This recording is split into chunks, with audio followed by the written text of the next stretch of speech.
Hello. Most of you know if you've spent any time at all on my page that I write poetry, and it's got a very classical rhythm and rhyme pattern. It's very defined, and it really is my voice. But a little while ago, probably about, I don't know, 1, maybe even 2 years ago, someone asked me if I could write a poetry slam. And I kind of had an idea of what it was, but I didn't. So I did some research on it, and it definitely has its own genre and its own kind of rhyming and rhythm.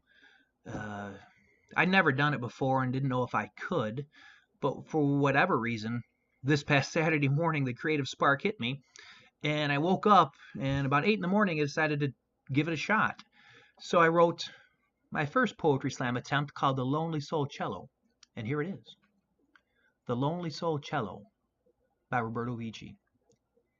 And he wept, woefully and wonderfully he wept, wishing away all the scornful wrongs and saddened songs of life's mixing bowl, of hopes broken and forsaken from a youth raised on a token, from parents too busy until they were taken. He wailed and bellowed, singly, like a lonely souled cello amidst the fleeting fog and dissolving mists of memories, until his voice cracked from all the times his mind would find the space and time to stop the rhymes until it attacked, leaving him racked. He crawled and bawled, wrestling with the sounds of clouds upon the backs of wings that failed to sing and left a lonely taste inside the waste of soul opposed to health and wealth. And then one day his tears stopped. Running dry, he sees the lies and flies into the wind to speak with God, his sins held high on the cross of Christ to shed his fake facade and bow upon knees blood stained with back strained from all the weight he carries now.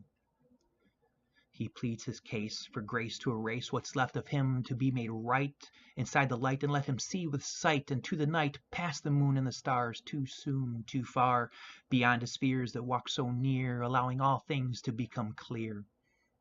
But clarity has a price and legacy within a brand new prophecy that's buried inside the tomb and eulogy of a radically altered prosperity that's based not on faces but places and people, not races that run like rats until he finds what love now chases. And with that love he now runs, with speed, not greed. He sees that he's been freed to feed upon the seed and need that lets his soul lead his feet that step one then two to walk with strides now new down the path taken by the few. He sheds the doubt within his head that sin has made his bed to sleep within and feed his dreams with lies and screams of never-ending scenes to believe the truth instead.